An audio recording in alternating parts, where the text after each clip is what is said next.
Hello everyone, मैं Nanku sir हूँ और मैं इस वीडियो में आप लोगों को सभी संख्याओं से संबंधित कुछ नोट्स बताने जा रहा हूँ, जो कि यह नोट्स आपके बोर्ड के एग्जाम में भी आ सकते हैं।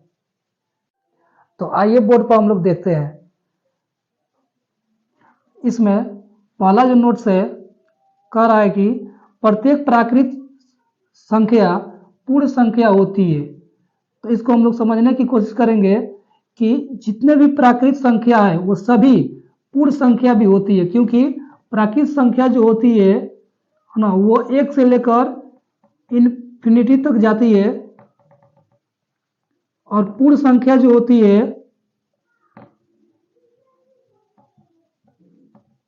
वो 0 से लेकर इन्फिनिटी तक जाती है।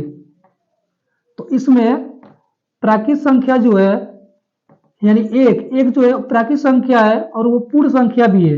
2 प्राकृत संख्या है, पूर्ण संख्या भी है। 3 प्राकृत संख्या है और ये पूर्ण संख्या भी है। तो जितने भी प्राकृत संख्या है यानी 1 से लेकर इन्फिनिटी तक जाने वाली सभी संख्या है वो पूर्ण संख्या में भी कॉमन होती है।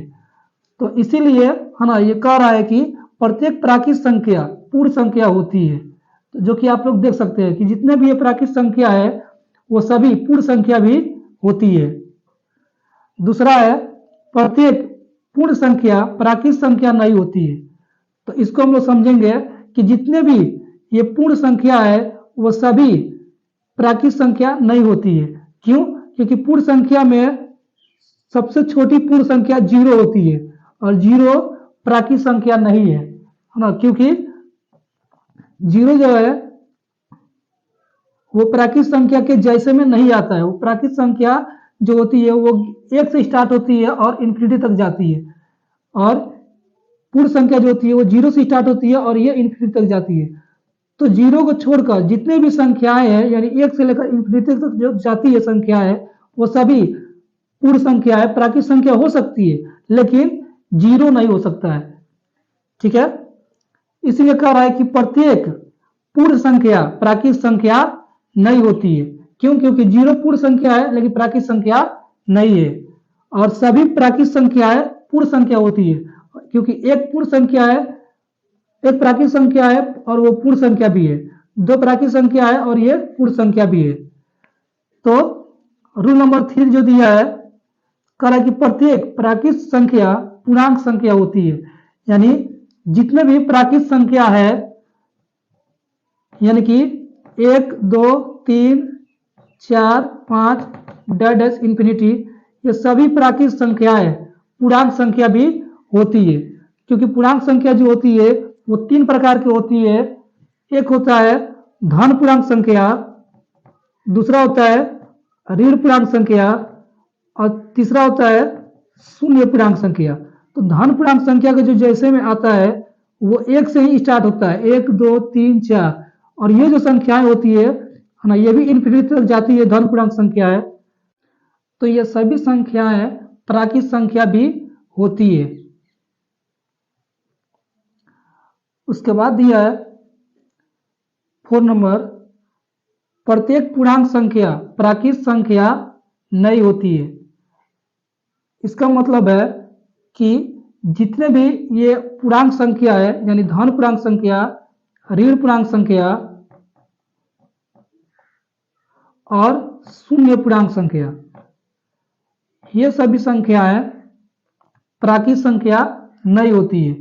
क्यों? क्योंकि -1 ये जो पूर्णांक संख्या है ये प्राकृत संख्या नहीं है, क्योंकि प्राकृत संख्या में वो 1 से स्टार्ट होता है ना, तो -1 आता ही नहीं है।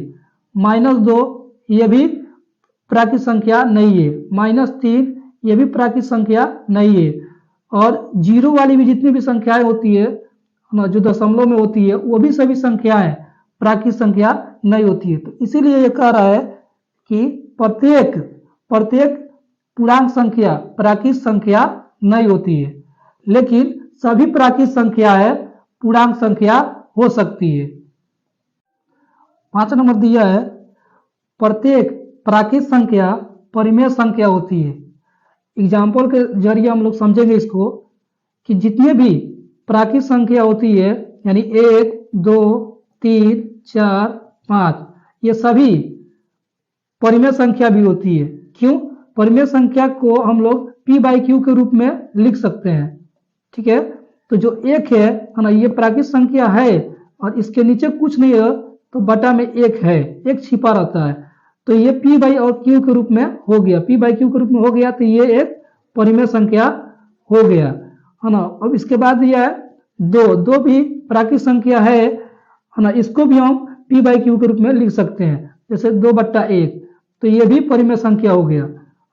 3 है तो इसको भी हम p बाई क्यू के रूप में लिख सकते हैं, 4 को भी p बाई क्यू के रूप में लिख सकते हैं, 5 को भी p बाई क्यू के रूप में लिख सकते हैं, हाँ, तो ये 5/1 हो गया, है ना। ये भी सभी संख्याएं है ना परिमेय संख्या हो गई, है ना। तो इसलिए ये कह रहा है कि प्रत्येक प्राकृत संख्या परिमेय संख्या होती है, यानी कि जितने भी प्राकृत संख्या है, यानी 1 से लेकर इन्फिनिटी तक जाती है, वो सभी संख्याओं को हम p बाई क्यू के रूप में लिख सकते हैं। ठीक है। 6 नंबर है, प्रत्येक परिमेय संख्या प्राकृत संख्या नहीं होती है, यानी जितने भी परिमेय संख्या है, यानी जितने भी है ना बटा में जो संख्या होती है p बाई क्यू के रूप में होती है ना, वो सभी प्राकृत संख्या नहीं होती है।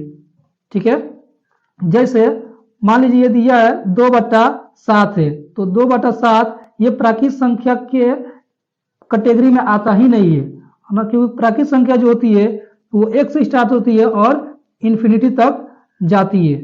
ठीक है, तो 2/7 जो है ना, ये परिमेय संख्या होगा लेकिन प्राकृत संख्या नहीं होगा। ठीक है, तो 7 नंबर है, प्रत्येक प्राकृत संख्या अपरिमेय संख्या नहीं होती है। तो प्राकृत संख्या जो होती है, जैसे 1 से लेकर इन्फिनिटी तक जो जाती है, वो सभी अपरिमेय संख्या नहीं होती है। क्यों? क्योंकि अपरिमेय संख्या जो होती है वो √2 होती है ना, √3 हो सकती है ना, √5 होती है, √6 होती है, √7 होती है। तो ये रूट वाली जो संख्याएं होती है ना, ये सब अपरिमेय संख्या है, लेकिन ये प्राकृत संख्या नहीं है ना। तो इसलिए यानी कि अपरिमेय संख्या जो होती है ना, वो सभी अपरिमेय संख्याएं सभी प्राकृत संख्याओं से कॉमन नहीं होती है ना, यानी कि उसमें नहीं मिलता है, मैच नहीं करता है। तो इसलिए कह रहा है कि प्रत्येक अपरिमेय संख्या है प्राकृत संख्या नहीं होती है। 9 नंबर कह रहा है कि प्रत्येक पूर्ण संख्या पूर्णांक संख्या होता है। पूर्ण संख्या जो होती है वो 0 से स्टार्ट होती है, तो 0, 1, 2, 3, 4, 5 डैश इन्फिनिटी। और पूर्णांक संख्या जो होती है वो माइनस में भी होती है, जैसे -5, -4, -3, -2, -1, 0, 1, 2, 3, 4, 5। तो कह रहा है कि 9 नंबर कह रहा है कि प्रत्येक पूर्ण संख्या पूर्णांक संख्या होती है, यानी कि जितने भी पूर्ण संख्या है ये सभी पूर्णांक संख्या भी होती है। क्योंकि पूर्ण संख्या को जब ये सब संख्याएं देखेंगे तो ये आपको पूर्णांक संख्याओं में भी ये कॉमन दिखाई देंगे। जैसे ये 0 से लेकर इन्फिनिटी तक की संख्या है, यानी 0 से लेकर ये इन्फिनिटी तक की संख्याएं जो होती है ना, ये सभी संख्याएं पूर्णांक संख्या में भी है और ये पूर्ण संख्या में भी है। तो इसलिए कह रहा है कि सभी पूर्ण संख्या पूर्णांक संख्या होती है। 10 नंबर है, प्रत्येक पूर्णांक संख्या पूर्ण संख्या नहीं होती है, यानी कि जितने भी ये पूर्णांक संख्या है ये सभी पूर्ण संख्या नहीं होती है। क्यों? क्योंकि -1 ये पूर्णांक संख्या है लेकिन पूर्ण संख्या नहीं है, क्योंकि पूर्ण संख्या में 0 से वो संख्याएं स्टार्ट होती है और पूर्णांक संख्या में -1 रहता है, पूर्ण संख्या में नहीं रहता है। इसीलिए है ना ये कह रहा है कि प्रत्येक पूर्णांक संख्या पूर्ण संख्या नहीं होती है। जैसे -1 पूर्णांक संख्या है लेकिन पूर्ण संख्या नहीं है, -2 पूर्णांक संख्या है पूर्ण संख्या नहीं है, -3 पूर्णांक संख्या है पूर्ण संख्या नहीं है, -4 पूर्णांक संख्या है पूर्ण संख्या नहीं है, -5 ये भी पूर्णांक संख्या है लेकिन पूर्ण संख्या नहीं है, 0 पूर्णांक संख्या है और ये पूर्ण संख्या भी है, 1 पूर्णांक संख्या भी है, पूर्ण संख्या भी है। तो सीधा हाँ समझ सकते हैं आप कि प्रत्येक पूर्ण संख्या पूर्णांक संख्या होती है, लेकिन प्रत्येक पूर्णांक संख्या पूर्ण संख्या नहीं होती है। 11 नंबर दिया है, प्रत्येक पूर्ण संख्या परिमेय संख्या होती है। यानी जितने भी ये पूर्ण संख्या है ये सभी परिमेय संख्या भी होती है, क्योंकि परिमेय संख्या जो होती है वो p बाई क्यू के रूप में होती है।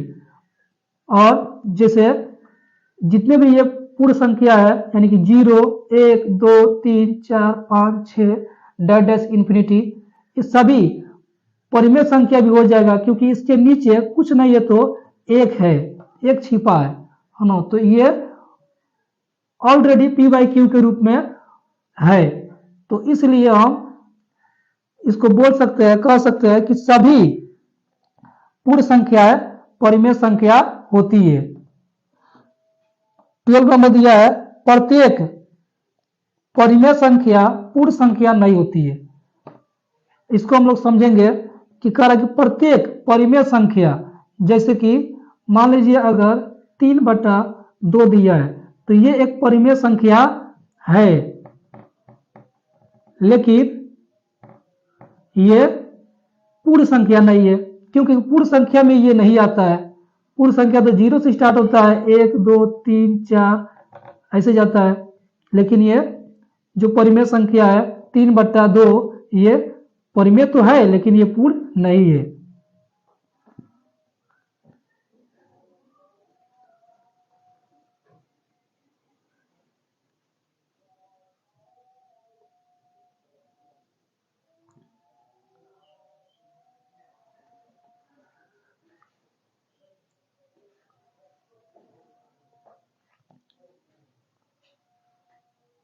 तो मुझे उम्मीद है कि आप लोग यहाँ तक समझ गए होंगे, है ना। ये 12 जो नोट्स दिया है ये सभी आप लोग समझ गए होंगे। एक बार इसको और रिपीट कर देते हैं कि रूल नंबर 1 जो दिया है, कह रहा है कि प्रत्येक प्राकृत संख्या पूर्ण संख्या होती है। यानी जितने भी प्राकृत संख्याएं होती है वो सभी पूर्ण संख्या होती है। प्रत्येक पूर्ण संख्या प्राकृत संख्या नहीं होती है, क्योंकि पूर्ण संख्या में 0 आता है और प्राकृत संख्या में नहीं आता है। इसलिए है ना, ये हो गया कि प्रत्येक पूर्ण संख्या प्राकृत संख्या नहीं होती है। 3 नंबर दिया है, प्रत्येक प्राकृत संख्या पूर्णांक संख्या होती है। यानी जितने भी प्राकृत संख्या है वो सभी पूर्णांक संख्या होती है। प्रत्येक पूर्णांक संख्या प्राकृत संख्या नहीं होती है। प्रत्येक प्राकृत संख्या परिमेय संख्या होती है, लेकिन प्रत्येक परिमेय संख्या प्राकृत संख्या नहीं होती है। प्रत्येक प्राकृत संख्या परिमेय संख्या नहीं होती है। प्रत्येक प्राकृत संख्या अपरिमेय संख्या नहीं होती है। प्रत्येक अपरिमेय संख्या प्राकृत संख्या नहीं होती है। प्रत्येक पूर्ण संख्या पूर्णांक संख्या होती है। प्रत्येक पूर्णांक संख्या पूर्ण संख्या नहीं होती है। प्रत्येक पूर्ण संख्या परिमेय संख्या होती है। प्रत्येक परिमेय संख्या पूर्ण संख्या नहीं होती है। इसके बाद 13 नंबर दिया है, प्रत्येक पूर्णांक संख्या परिमेय संख्या होती है। यानी कि जितने भी पूर्णांक संख्या होती है, जैसे कि -3 ना, ये पूर्णांक संख्या है और ये परिमेय संख्या भी होती है, क्योंकि इसको p बाई क्यू के रूप में हम लिख सकते हैं। इसके नीचे कुछ नहीं है तो 1 है। तो इससे साबित हो जाता है कि प्रत्येक पूर्णांक संख्या जो होती है वो परिमेय संख्या होती है।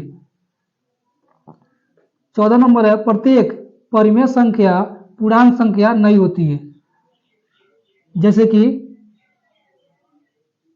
मान लीजिए कि 2/7 है तो ये एक परिमेय संख्या है, लेकिन यह पूर्णांक संख्या नहीं है, क्योंकि ये p बाई क्यू के रूप में है। तो जो p बाई क्यू के रूप में होता है वो पूर्णांक संख्या नहीं होता है। ठीक है। उसके बाद 15 नंबर कह रहा है कि प्रत्येक परिमेय संख्या वास्तविक संख्या होती है। यानी जितने भी परिमेय संख्या है वो सभी संख्याएं वास्तविक संख्या होती है। जैसे कि 4/5 ये परिमेय संख्या है, क्योंकि ये p बाई क्यू के रूप में है, और ये वास्तविक संख्या भी होगी, क्योंकि वास्तविक संख्या का जो डिफिनीशन है वो कहता है कि परिमेय संख्या और अपरिमेय संख्या के योग को वास्तविक संख्या कहते हैं, यानी कि सभी परिमेय संख्याएं वास्तविक संख्या होती है। 17 नंबर, प्रत्येक अपरिमेय संख्या 16 नंबर, प्रत्येक वास्तविक संख्या परिमेय संख्या नहीं होती है, यानी जितने भी वास्तविक संख्या है वो सभी परिमेय संख्या नहीं होती है। जैसे मान लीजिए कि वास्तविक संख्या में रूट में भी आता है, बटा में भी रहता है और रूट में भी रहता है। तो जैसे 1/2 ये भी वास्तविक संख्या है, ठीक है, और √3 ये भी वास्तविक संख्या है, क्योंकि वास्तविक संख्या जो होती है वो परिमेय संख्या भी होती है और अपरिमेय संख्या भी होती है। तो वास्तविक संख्या, सभी परिमेय संख्या वास्तविक संख्या हो सकती है, सभी अपरिमेय संख्या वास्तविक संख्या हो सकती है, लेकिन सभी वास्तविक संख्या परिमेय संख्या नहीं होती है, क्योंकि वास्तविक में √3 भी आ सकता है और ये √3 जो होता है वो परिमेय नहीं होता है। और सभी वास्तविक संख्याएं अपरिमेय संख्या नहीं होती है। क्यों? क्योंकि वास्तविक संख्या में 1/2 आ सकता है, लेकिन √3 उसमें नहीं आता है, क्योंकि √3 जो है वो अपरिमेय संख्या है। तो इसलिए है ना, हमेशा याद रखना कि प्रत्येक परिमेय संख्या वास्तविक संख्या होती है और प्रत्येक वास्तविक संख्या परिमेय संख्या नहीं होती है, और प्रत्येक अपरिमेय संख्या वास्तविक संख्या होती है और प्रत्येक वास्तविक संख्या अपरिमेय संख्या नहीं होती है। 19 नंबर कह रहा है कि एक परिमेय संख्या तथा एक अपरिमेय संख्या का योग, अंतर और गुणा अपरिमेय संख्या होता है। यानी कि एक परिमेय संख्या, जैसे कोई एक परिमेय संख्या आप ले सकते हैं 1/2, ठीक है, ये एक परिमेय संख्या है, और एक अपरिमेय संख्या भी आप ले सकते हैं जैसे √3, और इसका आप योग करेंगे यानी जोड़ेंगे, या इसका अगर आप घटाव करते हैं या गुणा करते हैं तो इससे जो मिलकर जो संख्या बनेगा है ना, वो संख्या अपरिमेय संख्या होता है। कौन संख्या हो जाएगा? अपरिमेय।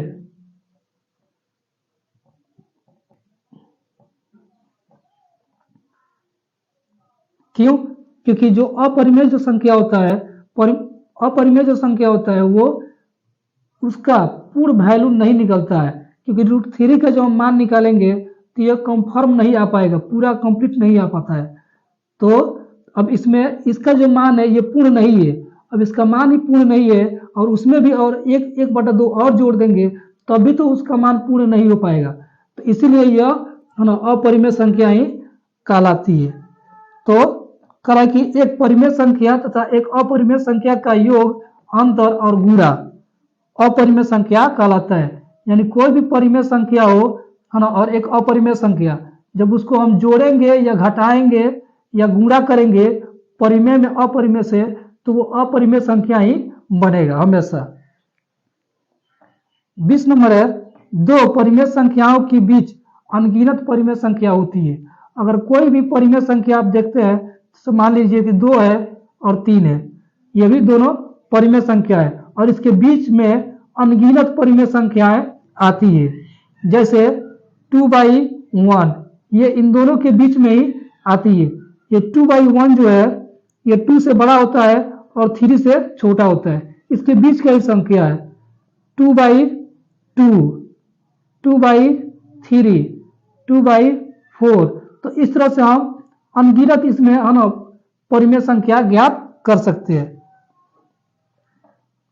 उसके बाद है 21 नंबर, शून्य एक परिमेय संख्या है। अब कैसे? तो देखेंगे, मान लीजिए कि ये 0 है, ठीक है, तो ये 0 ही है ना, तो 0 को भी हम p/q के रूप में लिख सकते हैं, क्योंकि इसके नीचे कुछ नहीं तो 1 है, और जिसको हम जिस संख्या को p/q के रूप में लिख सकते हैं वो संख्याएं परिमेय संख्या कहलाती है। तो शून्य भी एक परिमेय संख्या है। इसके बाद दिया है 22 नंबर, परिमेय संख्याएं अनगिनत होती है। तो परिमेय संख्या जो होती है वो सभी अनगिनत होती है, यानी कि कभी खत्म नहीं होती है। तो ये जो संख्याएं है, जैसे कि 1 ये भी परिमेय संख्या है, 2 ये भी परिमेय संख्या है, 3 परिमेय संख्या है, या बटा में भी लिख सकते हो 1/2, 3/2, 4/6 या 5/7, ये सभी परिमेय संख्या है। तो परिमेय संख्या जो होती है ये अनगिनत होती है। प्राकृत संख्या भी अनगिनत होती है, पूर्ण संख्या भी अनगिनत होती है, यानी पूर्णांक संख्या भी अनगिनत होती है, परिमेय संख्या भी अनगिनत होती है, अपरिमेय संख्या भी अनगिनत होती है, वास्तविक संख्या भी अनगिनत होती है, हमेशा याद रखना। उसके बाद दिया है 23 नंबर, सभी धनात्मक पूर्णांकों का वर्गमूल परिमेय नहीं होता है।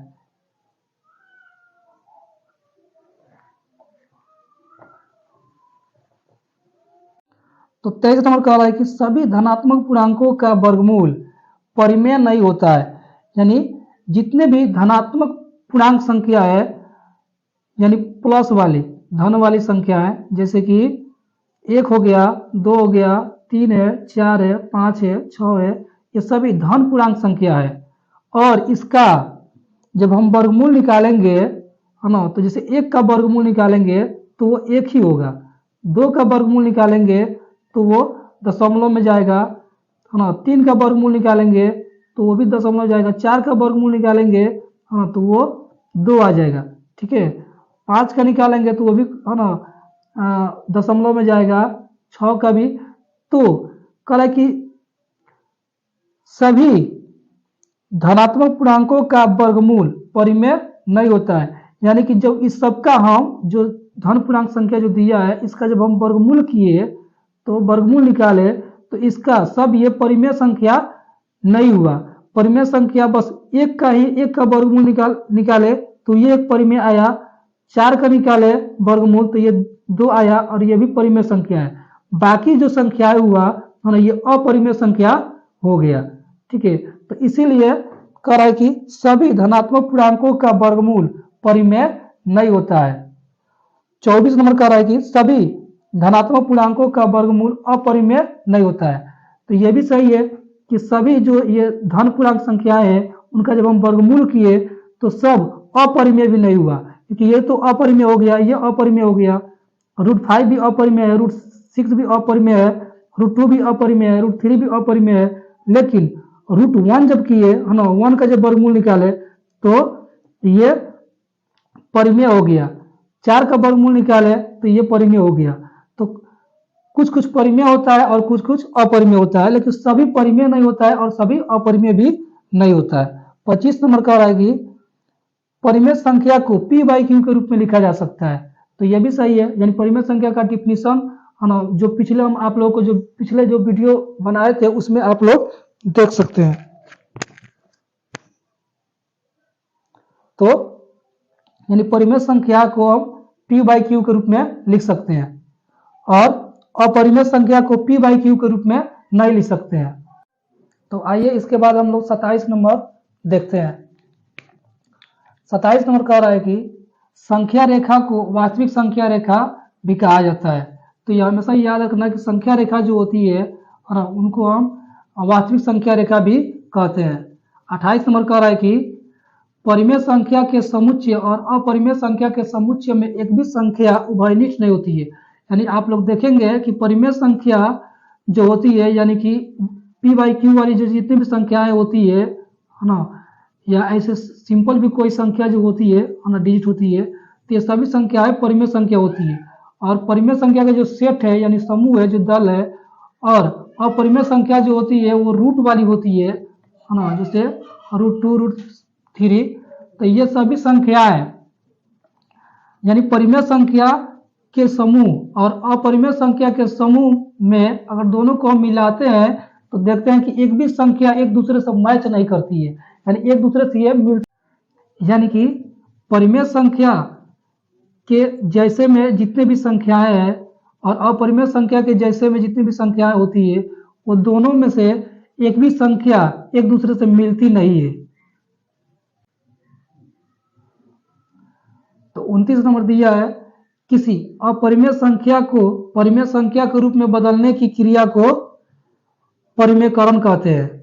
यानी यदि कोई अपरिमेय संख्या है, अगर उसको हम किसी विधि के माध्यम से परिमेय संख्या में बदल देते हैं, परिमेय संख्या के रूप में हम उसको कन्वर्ट कर देते हैं, बदल देते हैं, तो इस विधि को, इस क्रिया को हम परिमेयकरण कहते हैं। 30 नंबर कह रहा है कि दो परिमेय संख्याओं के बीच अनगिनत परिमेय संख्या तथा अपरिमेय संख्या होती है। यानी कोई भी अगर दो परिमेय संख्या है, जैसे 1/2 और 2/3, तो इसके बीच में हम अनगिनत परिमेय संख्या भी निकाल सकते हैं और अपरिमेय संख्या भी निकाल सकते हैं। 31 नंबर कह रहा है कि दो अपरिमेय संख्याओं के बीच अनगिनत परिमेय संख्या तथा अपरिमेय संख्या होती है। यानी कि जैसे कोई भी अगर हम अपरिमेय संख्या लेते हैं, जैसे √2 और एक और लेते हैं √3, तो ये दो अपरिमेय संख्या हो गए ना, और इसके बीच से हम अनगिनत परिमेय संख्या भी निकाल सकते हैं और अपरिमेय संख्याएं भी निकाल सकते हैं। तो हमें यह हमेशा याद रखना चाहिए कि दो परिमेय संख्याओं के बीच अनगिनत परिमेय संख्या और अनगिनत अपरिमेय संख्या होती है। यानी दो परिमेय संख्याओं के बीच अनगिनत परिमेय संख्या भी होती है और अपरिमेय संख्याओं भी होती है, और दो अपरिमेय संख्याओं के बीच अनगिनत परिमेय संख्या भी होती है और अपरिमेय संख्याएं भी होती है। उसके बाद 32 नंबर दिया है, पाई एक अपरिमेय संख्या है। यानी मैथ में आप लोग देखे होंगे कि ऐसे एक चिन्ह है ना मिलता है, तो इस चिन्ह को हम लोग पाई पढ़ते हैं, इस चिन्ह को पाई पढ़ते हैं, है ना। तो ये पाई जो चिन्ह है ना, ये भी एक संख्या को दर्शाता है। तो पाई जो होता है ये एक अपरिमेय संख्या होती है, और इसका जो मान होता है, पाई का मान, वो 22/7 होता है। पाई का मान 22/7 होता है, और दशमलव रूप में 3.14 होता है, और यह एक परिमेय संख्या होती है। यानी पाई एक अपरिमेय संख्या है, पाई एक अपरिमेय संख्या है, लेकिन 22/7 जो होती है ये, यानी कि 22/7 ये परिमेय संख्या होती है। 34 नंबर कह रहा है कि प्रत्येक परिमेय संख्या को दशमलव रूप में बदला जा सकता है। यानी जितने भी परिमेय संख्या, जैसे मान लीजिए कि 1/2 ये एक परिमेय संख्या है, और इसको हम दशमलव के रूप में भी बदल सकते हैं। जैसे 1 में हम 2 से भाग देंगे, है ना, तो ये दशमलव में आ जाएगा। ठीक है, तो कह रहा है कि प्रत्येक परिमेय संख्या को दशमलव रूप में भी बदला जा सकता है। 35 नंबर कह रहा है कि धन पूर्णांक संख्या जो भाज्य नहीं है यौगिक संख्या कहलाते हैं। तो जो भी धन पूर्णांक संख्या है, अगर वो भाज्य नहीं है तो वो यौगिक संख्या कहलाता है। 36 नंबर कह रहा है कि कार्ल फ्रेडरिक गॉस को गणितज्ञों का राजकुमार कहा जाता है। यानी कि कार्ल फ्रेडरिक गॉस जो है, ये एक व्यक्ति का नाम है ना, एक वैज्ञानिक का नाम है, जो कि इनको गणितज्ञों के राजकुमार कहा जाता है। यानी गणित में बहुत से वैज्ञानिक जो है, जो कि गणित में कुछ ना कुछ अपना योगदान दिए हैं, खोज किए हैं, तो उन सभी लोगों में से कार्ल फ्रेडरिक गॉस जो है ना, इनको उन लोगों का राजकुमार कहा जाता है। यानी उनमें से इनको कार्ल फ्रेडरिक गॉस को गणितज्ञों का राजकुमार कहा जाता है। और इनका जन्म 1777 ईस्वी में हुआ था, और इनकी मृत्यु 1855 ईस्वी में हुआ था। 37 नंबर कह रहा है कि यदि कोई परिमेय संख्या p/2n 2 के पावर n इंटू 5 के पावर m के रूप में लिखा जा सकता है, तो इसका दशमलव प्रसार शांत होगा, अन्यथा अशांत आवर्ती होगा। तो अगर कोई भी परिमेय संख्या, जैसे मान लीजिए कि 2/5 है, अगर इसका जो हर है ना, यानी ऊपर वाला को अंश बोला जाता है, बाटा के ऊपर जो संख्या होता है उसको अंश बोला जाता है, और बाटा के नीचे जो संख्या होती है उसको हर बोला जाता है। तो नीचे वाली जो संख्या यानी हर जो है, अगर उसको हम 2 के पावर n इंटू 5 के पावर m के रूप में अगर इसको हम बदल सकते हैं इस रूप में, तो वो परिमेय संख्या शांत होगा, अन्यथा अगर इस रूप में नहीं होगा तो वो अशांत आवर्ती होता है। तो मुझे उम्मीद है कि आप सभी लोग है ना इन सभी संख्याओं के बारे में समझ गए होंगे, है ना। तो यदि आप लोगों को मेरा वीडियो अच्छा लगा तो प्लीज़ इसे लाइक कीजिए और साथ ही मेरे चैनल को सब्सक्राइब कीजिए और अपने सभी दोस्तों को इस वीडियो को खूब शेयर कीजिए ना। तब तक के लिए बाय, फिर मिलते हैं अगले वीडियो में।